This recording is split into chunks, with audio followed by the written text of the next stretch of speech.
साथ संगत जी प्रेम से बोलिए धन निरंकार जी। आशा करती हूँ कि आप सब सतगुरु माता जी की कृपा से अच्छे होंगे।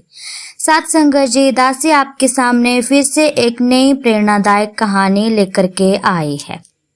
यदि भक्त का प्रेम सच्चा हो तो भगवान भी मजबूर हो जाते हैं उनके अंग संग रहने में।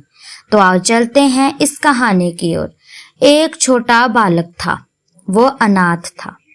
एक दिन वह संत के आश्रम में गया और उनको कहने लगा कि संत जी, आप तो सबकी परेशानियां दूर करते हो, मेरा इस दुनिया में कोई नहीं है, मैं अनाथ हूँ, क्या मैं आपके साथ आपके आश्रम में रह सकता हूँ?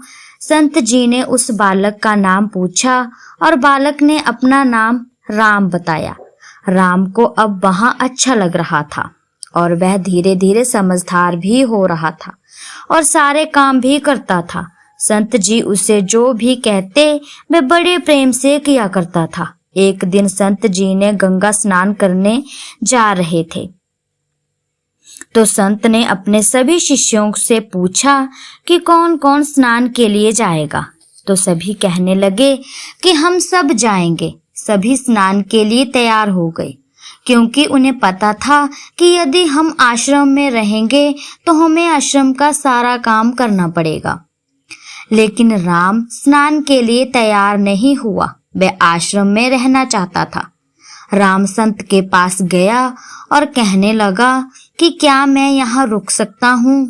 तो संत जी ने कहा कि ठीक है और संत उसके रुकने पर बहुत खुश भी हुए। संत ने कहा, साफ सफाई में बेशक कमी रह जाए परंतु मेरे ठाकुर भगवान की सेवा में कोई कमी नहीं रहनी चाहिए।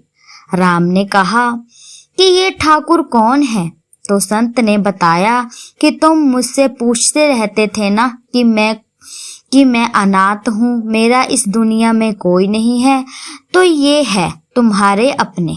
संत जी ने उसे राम जी, सीता और लक्ष्मण हनुमान की मूर्ति दिखाई। तो राम कहने लगा कि इनसे मेरा क्या रिश्ता है? यदि तुम मुझे रिश्ता बता दोगे तो सेवा करने में आसानी होगी। तो संत ने कहा, राम जी तुम्हारे पिता हैं, सीता जी तुम्हारी माता हैं और हनुमान जी तुम्हारे बड़े भाई हैं और लक्ष्मण जी तुम्हारे चाचा हैं। उसके बाद संत स्नान के लिए निकल पड़े और अगले दिन उठकर राम ने आश्रम का सारा काम किया और भोग लगाने मंदिर में चला गया। उसने एक एक थाली सबके सामने रख दी और कहा, आप पहले अपना खाना खाओ फिर मैं खाऊंगा। परंतु थाली में खाना तो ऐसे ही पड़ा रहा। राम ने कहा कि तुम तो खाना खा ही नहीं रहे, तो मैं खाना कैसे खाऊंगा? तो साथ संगत जी फिर भी थाली ऐसी की ऐसी ही पड़ी रही। तो साथ संगत जी राम को लगा कि शायद नया नया रिश्ता है तो शायद ये खाने में शर्मा रहे हो। तो साथ संगत जी उसने थोड़ी देर बाद वहां पे एक पर्दा लगाया कि शायद राम अब खा ले, परंतु फिर भी थाली में खाना पड़ा था। वह बहुत दुखी हुआ और कहने लगा, आपने नहीं खाया तो मैं भी नहीं खाऊंगा, भूखा मर जाऊंगा और भूखा मरने से अच्छा है कि मैं पहाड़ी से कूदकर ही मर जाऊं।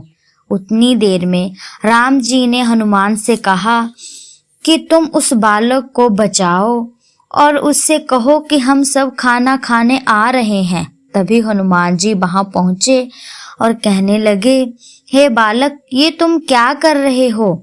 मैं तुम्हारा बड़ा भैया हूँ। तो बालक ने कहा, अच्छा अब आए हो, इतनी देर में तुम्हारा इंतजार करता रहा, पहले कहाँ थे? हनुमान ने कहा, हमें थोड़ी देरी हो गई आने में, लेकिन माता पिता तुम्हें बुला रहे हैं, चलो खाना खाते हैं। ऐसा ही काफी दिनों तक चलता रहा। फिर राम ने सोचा, मैं सारा काम करता हूँ और ये सब तो खाना खाने आते हैं, ये अच्छी बात नहीं है। वो मंदिर गया और कहा कि मुझे आपसे बात करनी है पिताजी, और कहने लगा कि आपको भी मेरे साथ सारा काम करना पड़ेगा, जो भी मैं आश्रम का सारा काम करता हूँ।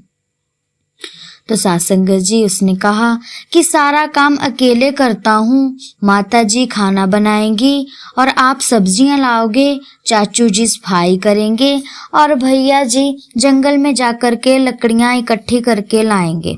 उन्होंने बालक की बात मानी और काम पर लग गए। एक दिन संत आए और उन्होंने देखा कि आश्रम में बहुत ज्यादा सफाई हुई है और आश्रम चमक रहा था, बिल्कुल शीशे की तरह चमक रहा था। संत सफाई को देख करके बहुत ही प्रसन्न हुए। जैसे ही मंदिर में गए, वहां मूर्ति नहीं थी। संत ने सोचा कि राम ने मूर्ति बेच तो नहीं दी, और राम को बुलाया और उससे पूछा तो वह अकड़ कर बोला, सब अपने अपने काम पर लगे होंगे। माता सीता जी खाना बना रही होंगी, पिताजी सब्जियां लाने गए होंगे और चाचू जी साफ सफाई कर रहे होंगे और भैया जी लकड़ियां लाने गए होंगे। संत ने कहा, क्या पागल हो गए हो क्या? क्या बोल रहे हो? जब बाहर आए तो सभी काम पर लग रहे थे। थोड़ी सी झलक काम करते हुए संत ने देखी, उसके बाद वे गायब हो गए।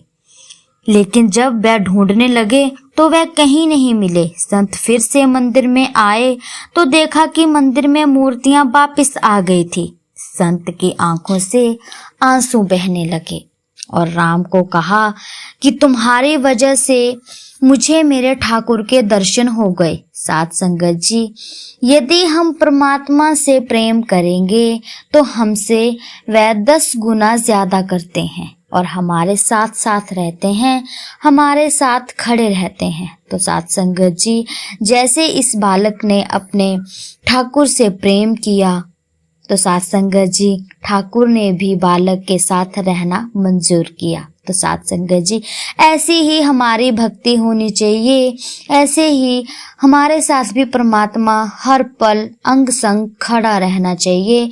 सात संगत जी, वो तभी रहेंगे जब हम उनके साथ सच्चा प्रेम करेंगे। तो सात संगत जी, दासी की कहानी आपको अच्छी लगी हो तो चैनल को लाइक, शेयर, सब्सक्राइब जरूर करें। सात संगत जी, ऐसी ही प्रेरणादायक कहानियां दासी आपके सामने लेकर के आती रहेगी।